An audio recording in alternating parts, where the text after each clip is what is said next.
Sejam bem-vindos a mais um episódio do podcast Saber e Sabor. Esse podcast é um programa oficial do Bacharelado em Gastronomia da Antônio Meneghetti Faculdade. Estamos aqui, eu, Amanda e Clarissa, para fazermos mais uma super entrevista na área gastronômica. Olá! Então, hoje eu vou apresentar a nossa convidada muito especial, a professora Vanessa de Andrade, que honra aqui a gente com a presença dela, e vou ler brevemente o currículo da professora Vanessa. Ela é graduada em Gastronomia pela Unicinos, cursou mestrado em Turismo e Hospitalidade pela Universidade de Caxias do Sul. Na mesma instituição, fez o MBA em Gestão de Vinhos e Bebidas, tendo se especializado então como sommelier. A professora Vanessa tem especialização em confeitaria e realizou o curso na área de chocolates chamado da Amêndoa Barra, oferecido pela Escola Castelli de Canela, aqui no Rio Grande do Sul também. E a partir dessa formação, ela teve uma marca de chocolates chamada Senso, então é também uma empreendedora e uma consultora. Professora Vanessa, eu queria te fazer, a partir dessa experiência empreendedora, a minha primeira pergunta. Né? A Senso, ela não existe mais, mas enquanto existiu, foi uma marca de chocolates feito artesanalmente, com foco em experiências únicas e produzido com insumos de qualidade global. Para quem teve uma marca tão refinada e sabe trabalhar tão bem o chocolate, como é que você define um chocolate de excelência? Olá a todos, então. Eu acho que a gente define um chocolate de excelência pela preocupação com o uso dos ingredientes, né? Então, desde a escolha do chocolate que a gente vai trabalhar, tanto a questão dos recheios e os outros insumos também que a gente vai estar utilizando para saborizar esse chocolate, né? Então, por exemplo, assim, eu tinha um bombom que eu trabalhava com vinho. Então, geralmente eu fazia um vinho, uma geleia de vinho, né? Desculpem. E eu procurava pegar um vinho de qualidade para estar colocando ali nos bombons. Eu acho que também essa escolha, essa combinação de sabores, para a gente conseguir exaltar a qualidade de um chocolate. Então, por exemplo, um chocolate com um percentual mais alto de cacau, 70%, o que eu posso estar trabalhando para conseguir exaltar a qualidade desse chocolate? Quando eu trabalho com chocolate branco também, então, por exemplo, eu trabalho com algo mais delicado, eu gosto de trabalhar com cítricos também, que dá essa questão de sabor ali com o dulçor do chocolate branco e a acidez da fruta, né? Eu gostava sempre também de trabalhar com as geleias, então eu produzia as geleias que geralmente eu recheava esses bombons. Então, era todo um cuidado desde essa escolha de ingredientes até trabalhar de forma mais artesanal com os recheios. Muito bacana, professora Vanessa. E, assim, a pergunta que não quer calar, né? Pensando nessa questão dos ingredientes, o ingrediente principal ou essencial para um chocolate é o cacau. Mas e de onde é que vem o cacau? É uma árvore? É uma vegetação rasteira? Quais os processos para a elaboração de um chocolate a partir dessa iguaria? Então, o cacau vem do cacaueiro, né? É uma árvore, né? Uma árvore alta ali que rende frutos e geralmente na região da Amazônia somos grandes produtores aqui no Brasil. Então, uma região onde contempla umidade e calor para a gente estar conseguindo desenvolver esses frutos, né? O cacau, ele é uma planta originária, então, de regiões quentes. Aqui a gente não consegue produzir, né? Então, a nossa produção se concentra principalmente na região nordeste, né? Então, a Bahia são grandes produtores. Hoje a gente tem o Pará também, que é um grande produtor, já chegou a ser o maior produtor a nível mundial, né? Mas em função de algumas pragas, algumas coisas que acabaram acontecendo, hoje a nossa produção mundial, ela acabou baixando, nós somos o 5º produtor mundial, né? E aí outras regiões ali do país também estão desenvolvendo um bom produto, né? Que é Minas Gerais, Espírito Santo também conseguem ter uma boa produção ali de cacau. E aí, professora, já trabalhando esse tema do cacau, que talvez para nós aqui do Sul é mais familiar pelas novelas que a gente via, né? Ali, ou livros, né? Literatura também. Mas é que encantou tanto o nosso imaginário e hoje ele volta para nós num papo diferente, que é quem começa, o consumidor começa a entender bastante de chocolate, assim como tem essa onda de entender muito de café, o que começa a entender muito de chocolate começa a usar umas expressões que às vezes não é comum a gente entender o que quer dizer, que é essas bean to bar, tree to bar, né? Então, vem do inglês, até por isso é difícil. Será que você explica pra gente um pouquinho? Claro. Eu acho que a gente vem passando por um momento é muito transformador em relação ao consumo de chocolate, né? Então, por exemplo, assim, ó, acho que agora há pouco, acho que todo mundo percebeu a alta do produto quando a gente vai nos supermercados, né? E principalmente também quem trabalha com isso, que é em função dessas pragas, que tem uma delas que é muito conhecida, que é a vassoura de bruxa, né? Então, o cacau, para quem não sabe, ele é cotado na Bolsa de Valores, então ele é cotado, as sacas são cotadas a dólar, ali essas amêndoas, né? E aí, com essa queda ali da produção mundial, a gente se deparou com um aumento ali significativo de 40%, né? Nessa produção do cacau. E aí, ao mesmo tempo que a gente vai ao supermercado e a gente se depara, né, com esses chocolates, a produção a uma escala industrial muito alta, e a gente também se depara com esses termos, né, bean to bar, tree to bar, vem também a reflexão depois que eu vou deixar, que é o que a gente está consumindo, né? Enquanto produto. E aí, esses movimentos do bean to bar e do tree to bar são principalmente isso. E a gente pode familiarizar muito eles eu esqueci o nome E o que... do slow food. sim. tá? Muito legal. É um movimento bem do importante slow hoje, food, né? tá? Slow food. Que é essa preocupação que nós estamos consumindo. Então, quando a gente fala do movimento do bean to bar, a gente está falando da amêndoa barra, né? Então, a gente tem uma preocupação bean to bar, amêndoa barra. Ou seja, a gente tem uma preocupação da onde a gente está, de todos os produtos que a gente está utilizando e de trabalhar com o chocolate o mais puro possível.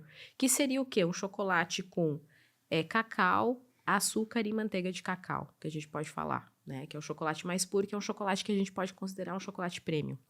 Quando a gente fala tree to bar, a gente está falando da árvore, né? A barra de chocolate. Direto lá das fazendas. Direto lá da fazenda. Tá. Então, geralmente, são produtores, né? São indústrias ali que têm parcerias com essas fazendas e que acompanham todo o processo de produção ali do cacau. E há também, às vezes, uma preocupação com essas variedades, né? Porque da mesma forma que a gente tem inúmeras variações ali nos produtos, a gente também tem de cacau. Então, a gente tem 3 principais variedades, que é o trinitário, crioulo e o forasteiro, né? Que são responsáveis ali pela produção mundial de chocolate. São espécies são de espécies, cacau, variedades. Né? Então, para quem, às vezes, não entende direito de forma mais simples, é quando a gente vê arroz também, né? Tá. Então, a gente tem arroz branco, a gente tem arroz integral, a gente tem... E o cacau é a mesma coisa, né? Então, às vezes, isso também vai dar o quê? Vai dar uma relação no sabor final, né? Então, às vezes, ele pode ser mais herbáceo, mais floral, às vezes mais ácido, mais terroso, né? Essas características, elas vão sendo desenvolvidas através do solo, né? Então, por exemplo, assim... Do terroir. Então, eu gosto muito de comparar, às vezes, o chocolate ao vinho. Né? Porque o terroir vai dizer muito sobre a produção. E, às vezes, algumas marcas se comportam dessa forma. Então, por exemplo, assim, a Calibu, que é uma marca muito conhecida para quem trabalha com chocolate, eles têm várias marcas, né? Então, por exemplo, às vezes um chocolate do Equador, ele vai ser mais caro do que um chocolate numa escala industrial. Eles têm, às vezes, essa questão de trabalhar com marcas e as regiões da produção desse cacau, desse produto final. E a gente sabe que aqui no Brasil, eu vejo na região sul do Brasil, que eu conheço algumas empresas ou produtores, bean to bar, e são empresas pequenas relativamente, porque tem um alto custo, muitas vezes são as famílias mesmo que trabalham, né? Tem uma equipe reduzida, mas que eles vão direto lá na fazenda entender todo o processo, acompanhar, porque isso também é cultura e isso é determinante no produto final, né? Muito. Então, todo esse cuidado com o antes também é importante para a elaboração de um chocolate e valorizar, de qualidade. né, esses produtores, né? Com certeza. Eu acho que isso também é algo que está muito em pauta quando a gente fala aqui na produção de cacau a nível mundial.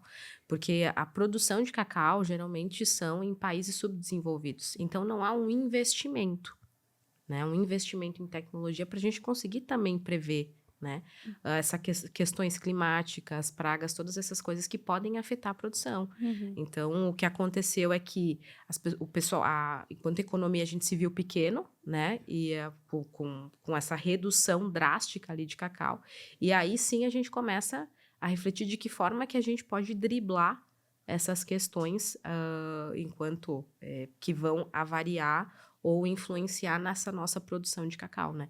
Porque, querendo ou não, o chocolate não só no consumo final, né, mas em vários subprodutos, isso acaba impactando sim. E às vezes até na indústria cosmética, né? Que a Claro. gente usa, por exemplo, a manteiga de cacau, ela é muito utilizada também. E quando a gente faz esse cacau, esse fruto vai para a indústria, há uma separação do que vai para a indústria cosmética e para o que vai de alimentos. Então, por isso também Isso que eu tá acho tão que é caro. bacana trazer para nós, assim, como é que é a produção, assim, da amêndoa, a partir das fazendas, tem esse amêndoa e aí? Qual é o processo? Primeiro a colheita desses frutos, né? Então, a colheita desses frutos, e aí depois esses frutos são abertos, né? E ficam essas amêndoas que a gente chama. Depois essas amêndoas, elas passam por um processo de fermentação, que vai ali uma média de 6, 7, 8 dias, né? E aí, esses produtores, eles vendem as sacas, né? Dessas amêndoas. Essas amêndoas, então, elas vão para o processo de torra, né? Então, isso, por exemplo, é muito legal, que às vezes a gente imagina que um chocolate, quanto mais escuro, mais alto o teor de cacau, e não necessariamente.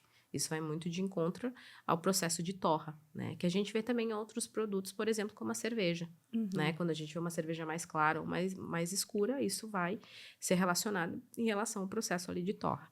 Então, há o processo de torra e depois a gente descasca essas amêndoas. E aí a gente tem aqui esse produto que é o nibs, né?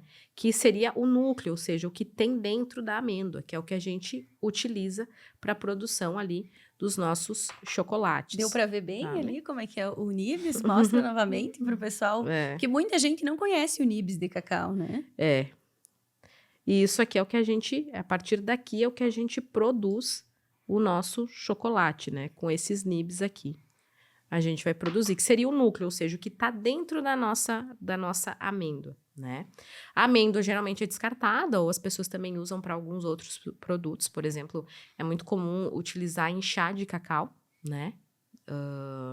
A gente pode também utilizar para produção de licores, cachaças também é utilizada essa casca, mas aqui está o principal produto. Depois disso, esse produto ele vai para uma prensa, onde essa prensa ela é aquecida e é uma separação de subprodutos, que a gente tem o líquor, né, de cacau, que é aquela massa de cacau, a gente tem a manteiga de cacau e a parte do cacau em pó também, né? E aí esses produtos, eles são divididos, né, e são vendidos separadamente, né? Então, por exemplo, assim, a massa de cacau eu posso estar utilizando ela tanto para a composição de uma receita de chocolate, como eu também posso estar produzindo cacau em pó que a gente tem aqui, ou chocolate em pó também, tá? Depois, a manteiga de cacau também, ela entra, né? Tanto no chocolate, quanto no chocolate branco, e também há uma parte destinada à indústria de cosmética, como eu falei, né? E assim por diante a gente vai. E no próximo estágio a gente tem isso, a gente começa a montar essas receitas, né? E aí, essas receitas a gente vai adicionar. Então, por exemplo, quando eu vou fazer um chocolate ao leite, eu vou adicionar a massa de cacau, vou adicionar cacau, vou adicionar leite em pó, e açúcar. Quando eu vou fazer um chocolate branco, por exemplo, eu vou misturar leite em pó, açúcar e a manteiga de cacau. E quando eu vou fazer um chocolate amargo, um chocolate meio amargo, eu não coloco leite em pó. Eu só vou estar colocando, então, geralmente, cacau, manteiga de cacau e açúcar. O que seria um chocolate premium, né? Porque hoje, a maioria das marcas, se a gente for abrir um rótulo, se a gente for ler um rótulo de chocolate, a gente vai se deparar com uma gama ali de outros ingredientes, né? Não é um chocolate mais premium que nós estamos acostumados a consumir, tá? E, Vanessa, queria te fazer uma pergunta e fazer uma correção aqui na leitura do teu currículo. Eu não mencionei por que a gente te chamava de professora, né? A professora Vanessa, ela leciona aqui no bacharelado em gastronomia da Antônio Meneghetti Faculdade as disciplinas de chocolataria 1 e 2. E também leciona em outras instituições, coordena cursos também. Então, entrando nesse universo da docência, da gastronomia, queria te perguntar quais são os desafios de ensinar o aluno que chega ali super jovem, às vezes, né, por exemplo, no nosso bacharelado em gastronomia aqui da faculdade, e vai ter esse universo, né, talvez o universo de saber dele seja um ovo de Páscoa, e você está aqui ensinando sobre alta gastronomia em chocolates. Então, qual é o desafio de mostrar esse contexto econômico, contexto social que envolve a produção de chocolate hoje, para um menino ali que está começando? Sabe que eu tô dando chocolates 1 e 2, né? Então, eu venho num avanço com eles e tá sendo algo muito legal, em termos práticos, né? Então, o que eu acho que é essencial, que é a partir da nossa conversa aqui. Como é que a gente sabe diferenciar um chocolate, né? Então, essas foram das primeiras perguntas que eu fiz para eles, né? Hoje, quando a gente vai se deparar, por exemplo, no mercado, a gente se depara com chocolate fracionado, chocolate cobertura e a gente fica sem saber, né? Então, tem algumas coisas enquanto legislação que nos ajudam, que é isso que eu tento passar para eles, né? Até para eles também conseguirem ter um olhar e identificar um bom produto. Hoje, por exemplo, enquanto aula, a gente já chegou num nível que sempre quando a gente trabalha com chocolate, a gente só trabalha com chocolate nobre, que é o chocolate que tem manteiga de cacau na sua composição. Então, é aquele chocolate que a gente tem que temperar, que a gente vê aquele trabalho bonito com as espátulas no mármore, né? Então, todos os alunos hoje, eles já sabem automaticamente que eles têm que fazer a temperagem para a gente conseguir trabalhar com chocolate em aula. Não vem aqueles chocolates, às vezes, que é aquele chocolate cobertura que a gente chama, né? E qual é a diferença desse chocolate cobertura Verdade. e desse O chocolate que você chocolate trabalha? é a gordura em si. Então, o que acontece? No chocolate nobre, a gente usa manteiga de cacau. Uhum. Nesses outros chocolates, a gente usa gordura de palmeira ou gordura hidrogenada, né? Em tese, esses chocolates, eles não precisam de temperagem. O que é a temperagem, né? Que todo mundo boa fala, pergunta. né? A manteiga de cacau ali, ela tem alguns cristais, né? E esses cristais, eles têm temperaturas diferentes ali para realinhar e para a gente ter um produto. Então, o que a gente precisa fazer? A gente precisa aquecer esse chocolate numa determinada temperatura para desalinhar esses cristais e depois a gente tem que baixar a temperatura para a gente realinhar esses cristais, que é o processo de cristalização, que é quando a gente vai conseguir trabalhar e moldar o nosso chocolate. Se a gente não faz o processo de temperagem, a gente vai ter alguns problemas ao decorrer ali do nosso processo, que é, por exemplo, o chocolate ele ficar esbranquiçento, ele não ficar brilhoso, é um chocolate que a gente vai pegar na mão e ele vai começar a derreter, né? E ele não vai fazer o famoso snap, que é quando a gente quebra o chocolate, ele faz um barulho que significa também a qualidade em relação a uma bela temperagem, né? Legal. Então, tudo isso, esses são os primeiros passos que a gente tem em sala de aula. Uhum. Né? A gente também faz uma degustação de produtos, né? Uhum. Que eu acho que é bem importante a gente conhecer um bom produto para também a gente começar a ter uma memória, né? Em relação ao que é um produto de qualidade ou não. Hoje eles já sabem diferenciar. Então, por exemplo, a gente tem uma degustação de chocolate, a gente faz uma degustação de chocolate na aula, onde a gente trabalha com chocolates de escala a nível industrial, né? Que são chocolates que a gente encontra facilmente no mercado, e alguns chocolates ali, bean to bar, ou chocolate street to bar também, que a gente trabalha com chocolates com teor mais alto de cacau e chocolates premium, que a gente pode dizer assim, né? Onde a gente sabe, consegue acompanhar ali a composição daquele produto, né? A origem do cacau daquele produto. E assim a gente começa ali as nossas aulas. E aí, depois disso, a gente começa a fazer outros produtos, a gente começa a avançar. Então, por exemplo, a gente teve uma aula onde a gente cozinhou com chocolate na cozinha quente, a gente fez massa com chocolate, né? Em alguns países, por exemplo, como o México, é bem comum eles adicionarem chocolate, por exemplo, um molho de chocolate para comer com carne. Eles têm um prato muito clássico, que é o peru ao molho de chocolate, né? A gente fez uma massa italiana, que é uma massa antichi sapori, que é uma massa recheada, né? É um ravioli recheado com chocolate também e frutas secas que eles têm em consumo. É uma receita clássica que a gente fez também. A gente aplicou em sobremesas, né? Então, a gente trabalhou com sobremesas contemporâneas que a gente chama as sobremesas de vitrine, os entremês, que a gente usa o chocolate de várias formas. Isso também é o nosso objetivo enquanto disciplina, né? Aplicar na cozinha quente, produzir ali sobremesas onde a gente faz mousse, onde a gente faz aquelas coberturas que a gente chama o entremê, que seria aquele bolo de vidro, né? Trabalhamos também com bombons, né? Ou seja, a gente fez bombons básicos, ovos de Páscoa nós produzimos também. E a pintura, né? Hoje está muito em alta na parte de chocolate a pintura com a manteiga de cacau, né? Que parece um espelho ali, aqueles bombons.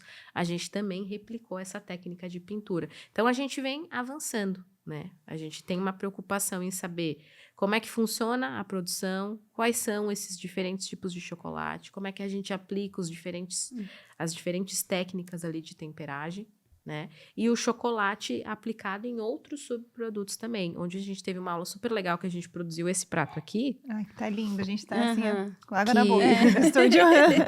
que a gente produziu uma sobremesa aqui com várias texturas de chocolate, Uhum. né? Então, a gente aplicou aqui, por exemplo, ganache, que a gente teve aula só de ganache. A gente aplicou aqui o processo de temperagem, né? Então, aqui a gente fez o chocolate nobre, fez a temperagem e a gente moldou. E a gente aplicou também num bolo que tem aqui dentro dessa sobremesa. Então, a gente replicou aqui e trabalhou com chocolate de 4 formas diferentes. E ainda, Vanessa, ontem eu passei no laboratório, né? Eles estavam finalizando essa produção, mas tinha um equipamento trabalhando, que passou a noite inteira Aham. trabalhando, que é a famosa melanger, Melanger. certo? E aí vocês produziram o chocolate chocolate, Bean to Bar. Uhum. Então, como é Primeiro que foi chocolate isso? Bean to Bar É, da Anfe, eles pois estavam é. brincando, Zon. Eu acho que a gente vai ter que evoluir nisso É. aí, hein?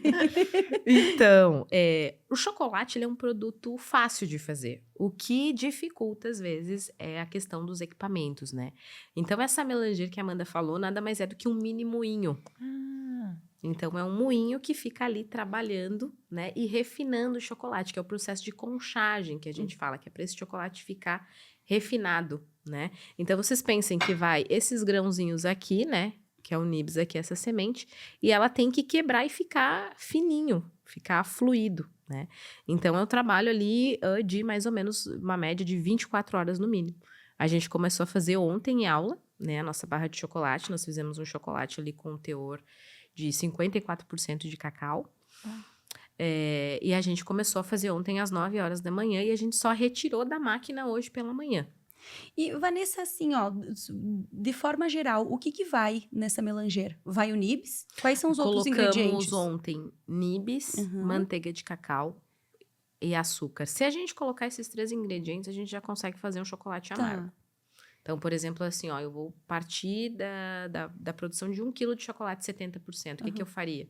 Eu colocaria 650 gramas de nibs, colocaria 50 gramas de manteiga de cacau e colocaria 300 gramas de chocolate. Aí eu já tenho Chocolate ou açúcar?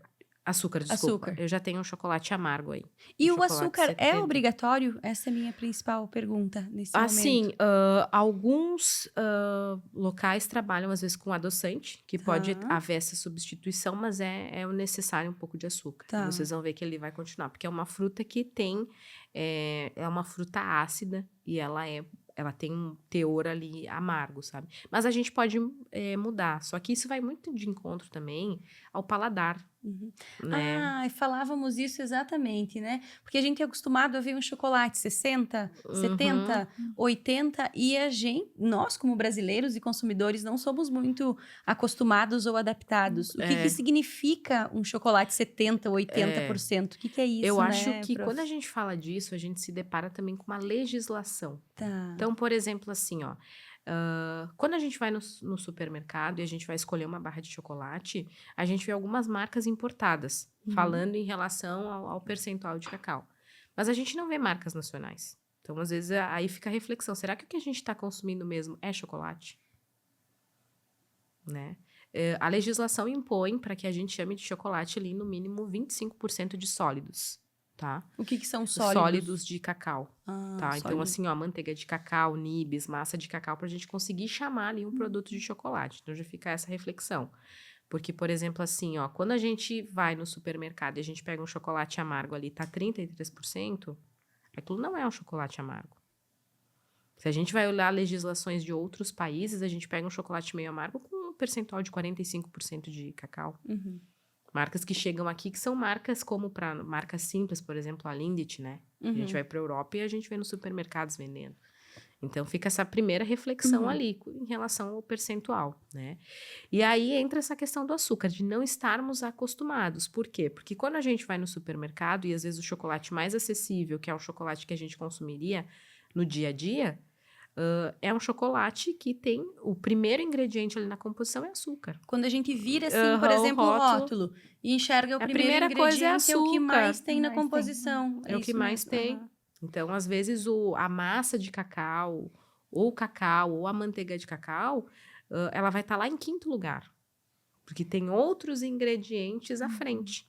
Então, quando a gente se depara com produtos de qualidade, nem sempre o nosso paladar está acostumado. Uhum. E às vezes a gente até tem um choque, né? Isso é muito legal, às vezes, nessa degustação de chocolate que a gente tem na aula, por isso. Porque às vezes os alunos gostam e às vezes eles não gostam. Por exemplo, assim, o chocolate branco. A gente comprou um chocolate branco aqui, onde a gente só trabalhou com 3 ingredientes: manteiga de cacau, leite em pó e açúcar. E teve vários alunos que não gostaram. Que preferem o quê? Um chocolate industrial, que é um chocolate onde ele tem leite em pó e açúcar em primeiro lugar e uma quantidade muito pequena de manteiga de cacau. Eu acho que vem aquela sua pergunta, Clarissa, do chocolate branco. Ah, sim. Bom, mas era uma curiosidade mesmo. É que a gente tem uma pergunta aqui no nosso roteiro hoje, que talvez soe meio leiga, mas queria te perguntar o que que é o chocolate branco. Tem gente que fala que nem é chocolate, né? Não, chocolate branco diante da legislação é chocolate, sim. Porque ele tem que ter esse percentual realmente do cacau, né? Então, a gente trabalha com a manteiga de cacau. A gente não coloca a massa de cacau ou os nibs. Mas ele contém a manteiga de cacau, que é derivado do cacau. Então, ele é um chocolate branco. O que acontece? Quando a gente vê na história, né, do chocolate, eles começam...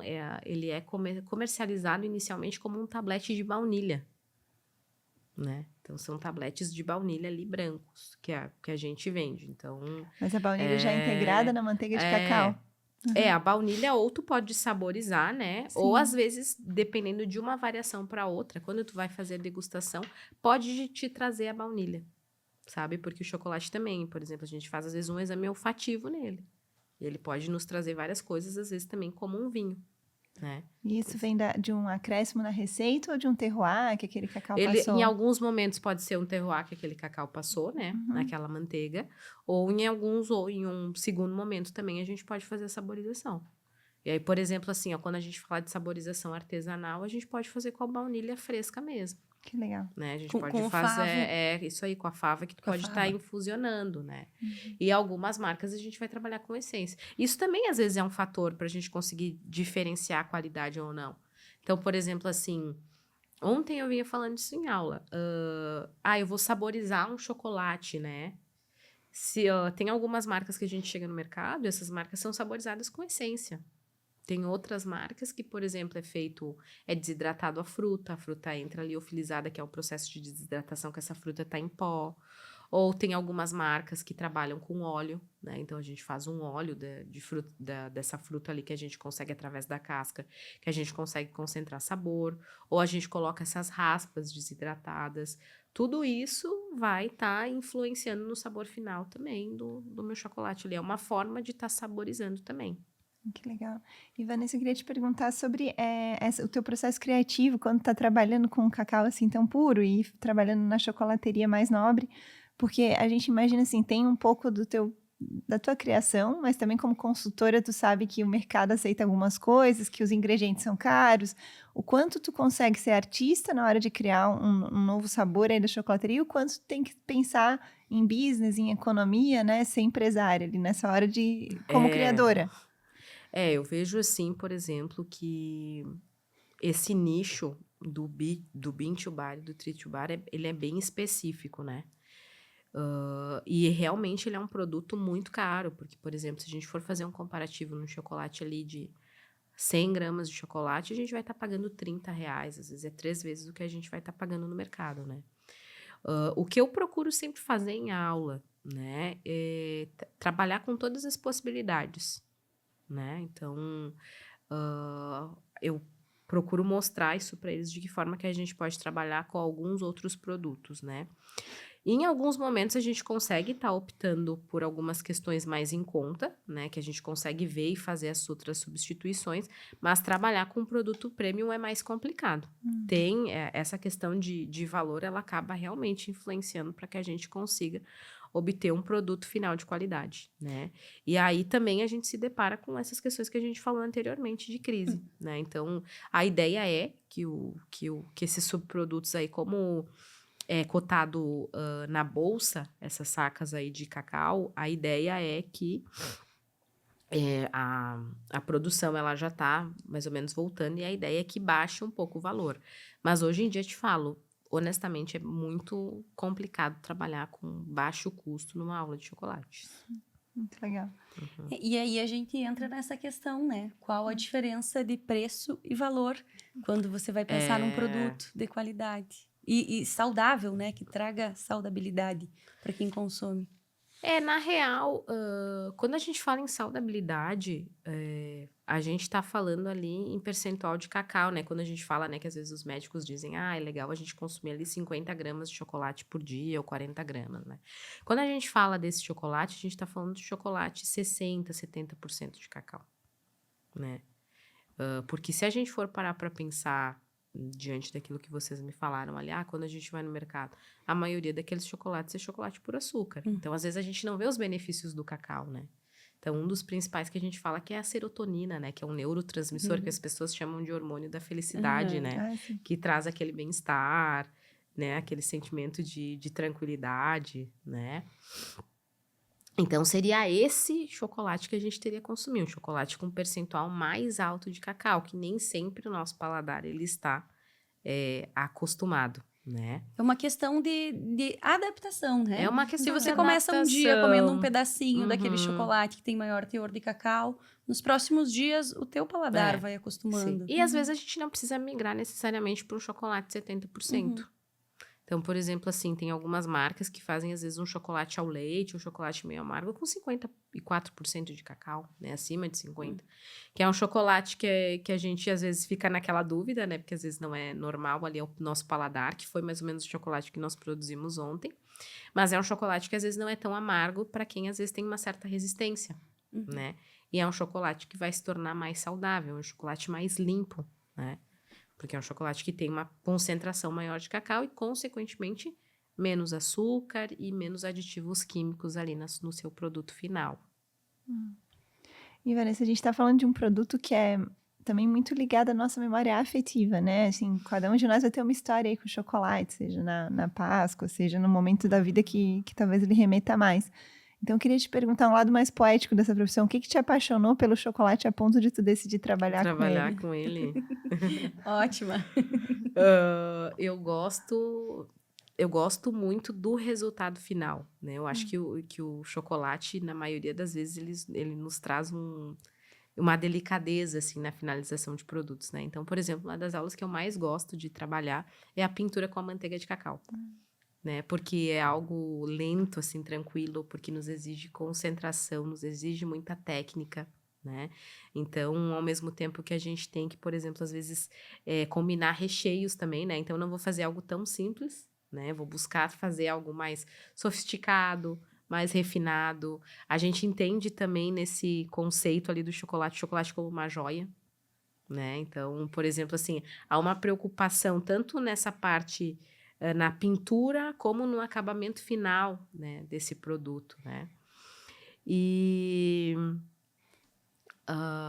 aí eu gosto muito disso, da pintura, da finalização que essas aulas nos exigem enquanto chocolate.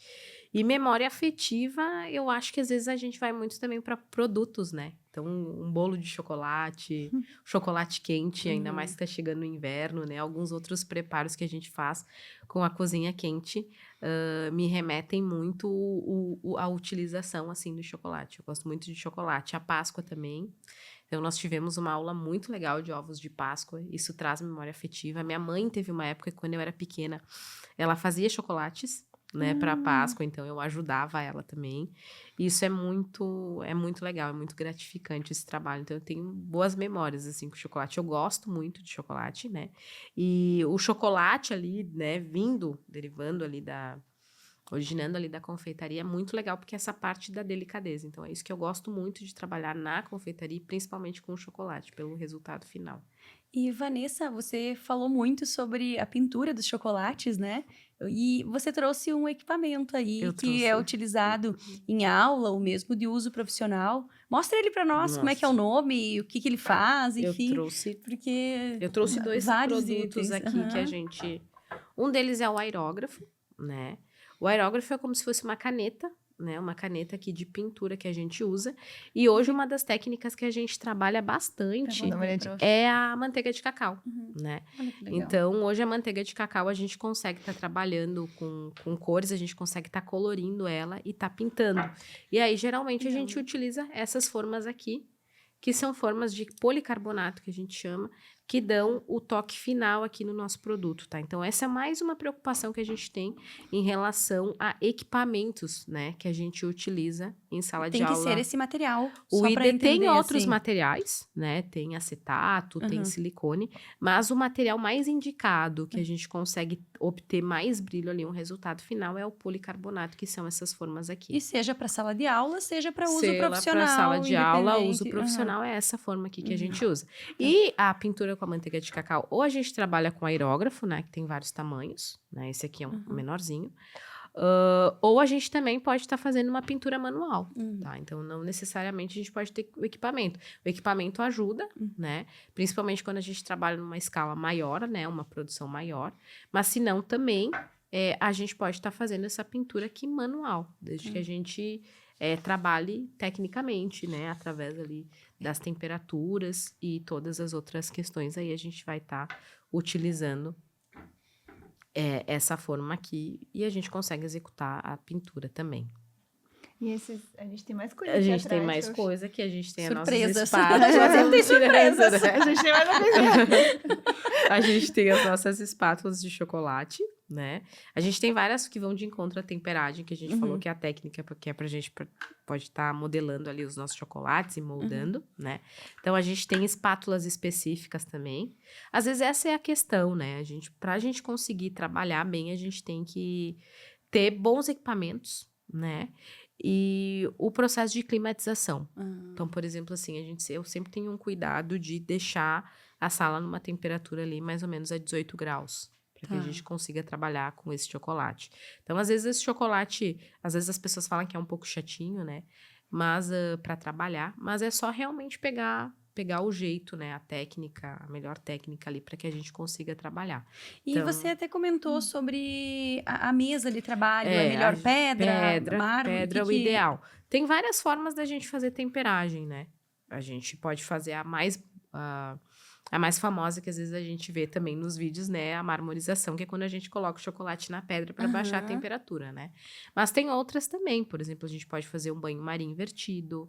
A gente pode fazer semeadura, que é quando a gente coloca um pouco de chocolate picado dentro do chocolate derretido para baixar a temperatura.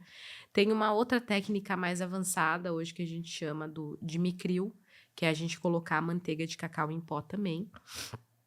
Mas a mais clássica é a de mármore. E é a técnica também que eu geralmente sempre estou incitando os meus alunos a fazerem, porque tecnicamente é a mais bem vista, né? Então, por exemplo, assim, ó, se a gente vai participar de algum concurso de culinária, de confeitaria, de gastronomia, o que for, é mais bem visto a gente fazer a temperagem no mármore. Ela mostra que a gente tem técnica no preparo. Né? E sabe uma situação bem bacana que eu gostaria de perguntar é sobre já que você falou em temperatura do ambiente, sobre a temperatura das mãos. Isso impacta na hora de trabalhar com chocolate? Se usa as mãos? Como é que funciona?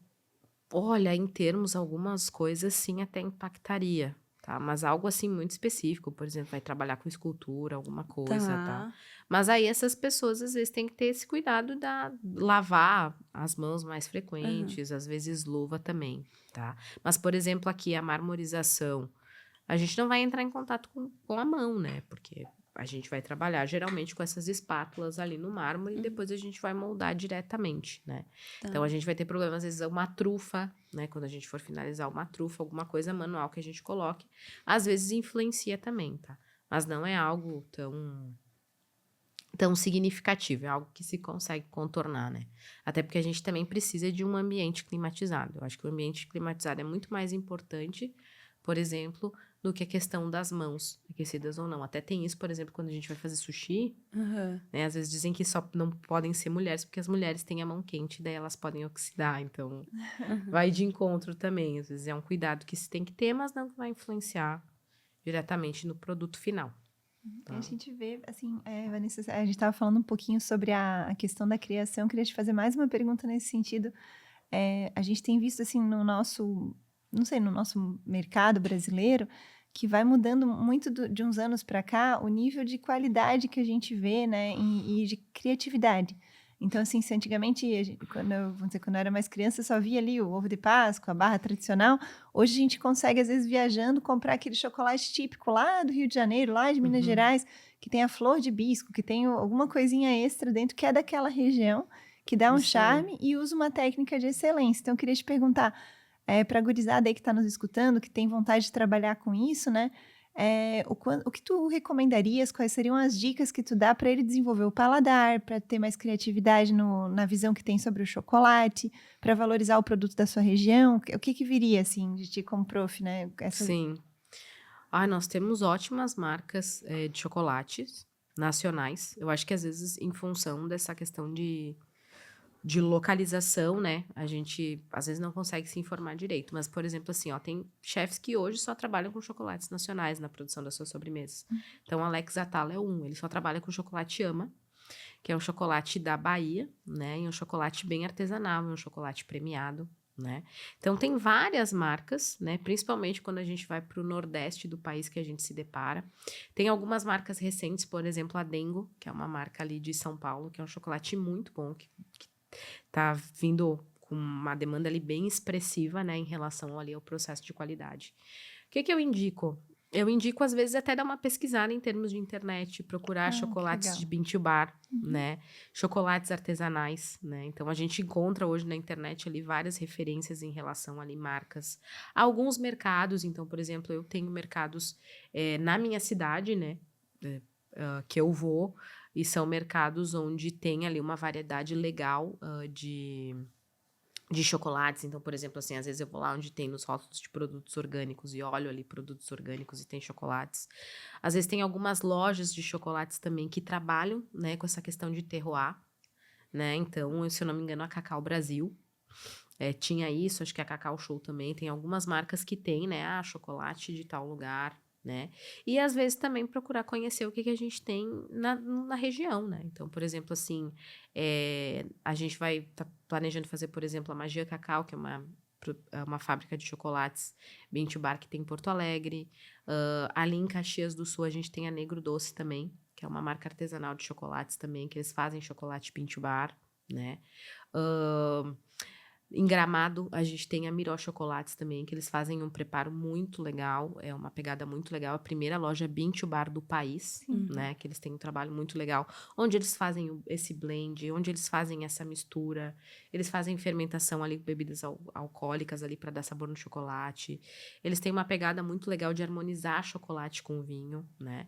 Então, às vezes essas visitas também, saber o que tem na região pra gente começar, né? Mas às vezes é legal. Eu acho que nunca, quem não gosta, quem tem certa resistência com chocolate amargo, nunca começar com chocolate muito alto, né? Então, chocolate 80%, 90% de cacau não é legal. Eu acho que é legal a gente ir provando e a gente ir escalando, né, ali aos poucos para a gente conhecer os produtos. Mas eu acho que, acima de tudo, é a gente saber diferenciar, né? Eu, por exemplo, eu gosto de um chocolate doce, eu gosto de chocolate com açúcar, mas eu também sei diferenciar um bom produto de um que não é um bom produto, né? Então, E como é que a gente faz essa diferença de um bom produto e um não eu bom acho produto? que é Pelo rótulo. pelo rótulo. Acho que Primeira o rótulo coisa já é olhar, entrega muita tá. coisa, né? Então, por exemplo, assim, algo que nós fizemos em aula. Nós pegamos um chocolate Bean to Bar branco e nós pegamos um chocolate Garoto, Nestlé, chocolates que a gente vê à venda no supermercado. E aí, esse primeiro impacto a gente já teve, né? A gente teve ali com essa variedade de ingredientes. Então, por exemplo, assim, enquanto um chocolate de supermercado às vezes tem 20 ingredientes, um chocolate branco Bean to Bar tem 3. Então, a gente já sabe ali que a gente vai provar um chocolate puro, né? E aí, talvez até isso, a gente estranhe que nem eu tive esse acontecimento dentro de sala de aula, né? Que eles estavam provando um produto de qualidade e para eles foi estranho. Né? Então, a partir daí do rótulo, a gente já tem essa questão. O paladar também, né? Então, por exemplo, assim, a gente consegue determinar também, às vezes, a qualidade do chocolate pelo tempo que a gente fica com esse chocolate na boca, né? Então, por exemplo, esse chocolate, ele tem que se diluir na boca de forma cremosa. E aí, por exemplo, às vezes tem chocolates brancos que tem tanto açúcar e tanta gordura que eles parecem uma cola no final, quando a gente vai degustar. sabe? Então, são esses fatores aí que já vão estar demonstrando a questão da qualidade. E, às vezes, se a gente fizer esse exame, né, gustativo, às vezes a gente também vai ver o que me sobrou na boca, qual é o retrogosto que eu tô sentindo. É a manteiga de cacau, é açúcar, é só leite em pó que eu tô sentindo, né? Então, várias coisas vão vindo ao decorrer ali dessa degustação. Por exemplo, um chocolate com um teor mais alto de cacau, que às vezes a gente não está acostumado no nosso paladar. Às vezes o amargor, ele vai ser bem perceptível. Às vezes a astringência, né, que é aquela sensação que a gente tem quando a gente come banana, ou quando a gente toma um vinho uma banana muito que não tá bem tânico, madura, uma que banana, fica aquela isso, sensação. a gente pode sentir também. Às vezes o chocolate, ele pode ter uma certa adstringência também. Então, são essas coisas ali que a gente vai vendo e vai corroborando com tudo isso, né? Às vezes o chocolate, ele vai ter que permanecer mais tempo na boca, ser um chocolate mais cremoso. Às vezes também, essa questão da quebra, que é o snap, né, que a gente chama, que ele tem que fazer esse barulhinho, né? Então, o chocolate, por exemplo, com teor mais alto de cacau, ele vai ter que fazer o snap, essa quebra, né? E, às vezes, um chocolate branco, por exemplo, a nível ali industrial, ele não vai quebrar, porque tem muita gordura, né? Na sua A gordura não composição, deixa isso aí não vai deixar ele dar. Mas são essas coisas ali que a gente pode provar para ver se a gente está provando um bom produto. Mas às vezes a gente tem que ir na fonte, né? Procurar esses pequenos produtores, né? No mercado nem sempre a gente vai conseguir, às vezes de um para outro.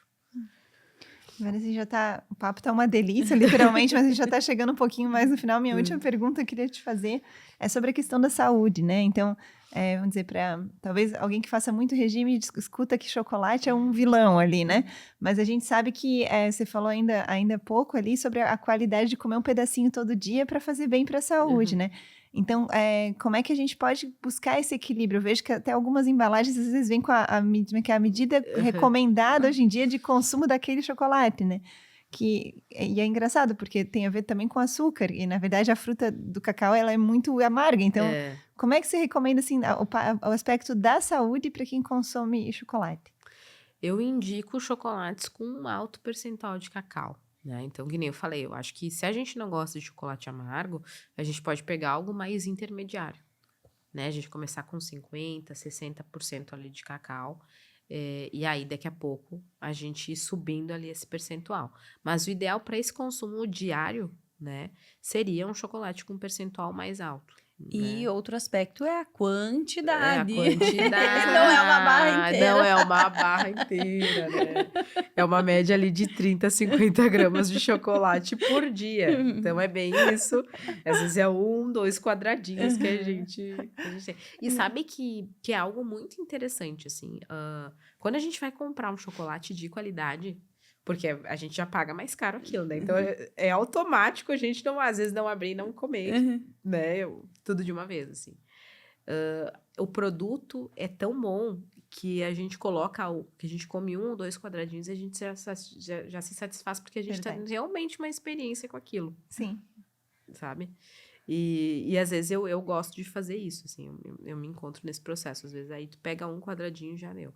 E às vezes o que eu vejo, assim, que gera? Às vezes é o açúcar, que é o que nos gera compulsão, né? Então, às vezes a gente comprou uma barra de chocolate e comer 3 quadradinhos não é o suficiente, né? Às vezes a gente come bem a barra de uma vez só. Então, às vezes o chocolate de qualidade nos traz essa sensação, né? Tipo, acho que talvez até muito mais rápido do bem-estar, e a gente vê que não há necessidade, às vezes, de comer uma barra por dia.